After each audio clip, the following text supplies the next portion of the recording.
Anthikad Mahatma communications cable TV നെറ്റ്വർക്കിന്റെ പ്രതിമാസ നറുക്കെടുപ്പും വിജയികൾക്കുള്ള സമ്മാന വിതരണവും നടത്തി. മഹാത്മയുടെ അന്തിക്കാട് ഓഫീസിൽ നടന്ന പരിപാടി തൃശൂർ വെസ്റ്റ് ഉപജില്ലാ കലോത്സവത്തിൽ സംസ്കൃത ഉപന്യാസ മത്സരത്തിലും പെയിന്റിംഗ് മത്സരത്തിലും ഒന്നാം സ്ഥാനവും തുടങ്ങി നിരവധി കലാമേഖലയിൽ മികവ് തെളിയിച്ച അന്തിക്കാട് ഹൈസ്കൂളിലെ 6ാം ക്ലാസ് വിദ്യാർത്ഥി ശ്രീഹരി കഴിഞ്ഞ മാസത്തെ നറുക്കെടുപ്പിൽ വിജയികളായവർക്ക് സമ്മാന വിതരണവും നറുക്കെടുപ്പിന്റെയും ഉദ്ഘാടനം നിർവഹിച്ചു. അപ്പോൾ എൻ്റെ ഈ പരിപാടിക്ക് ക്ഷണിച്ച മഹാത്മാ കേബിൾ ഞാൻ നന്ദി പറയുന്നത്. അതുപോലെ തന്നെ എൻ്റെ പേര് എനിക്ക് കൊടുത്ത ഞങ്ങളുടെ പ്രിയപ്പെട്ട അച്ഛൻ ശില്പിച്ചത് ഞാൻ നന്ദി പറയുന്നു.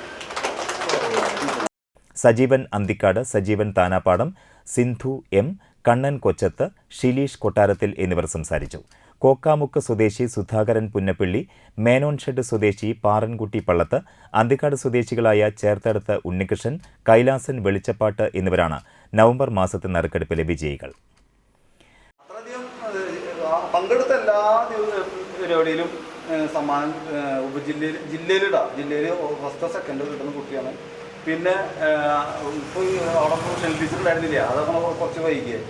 പകരം വന്ന ടീച്ചർ ഇതുപോലെ പറഞ്ഞിട്ട് എന്നോട് പറഞ്ഞു, എല്ലാ ദിവസവും അസംബ്ലിയിൽ ഈ കുട്ടീനെ അനുമോദിക്കുന്ന ഒരു ചടങ്ങുണ്ടായിരിക്കുന്നു ഇല്ല. അപ്പോൾ അത് കേട്ടപ്പോഴേ നമ്മൾ എന്താ പറയുക, നമ്മുടെ അതുകൊണ്ട് കസ്റ്റമറിന് അതിനാണ് ശ്രീഹരി വളരെ മിടുക്കലെന്നോ ടീച്ചർമാരൊക്കെ ഇങ്ങനെ പറയണമെങ്കിൽ ഞാൻ എന്നാലും ആ കുട്ടിയെ നമുക്ക് കിട്ടിയതിൽ വളരെ സന്തോഷമുണ്ട്.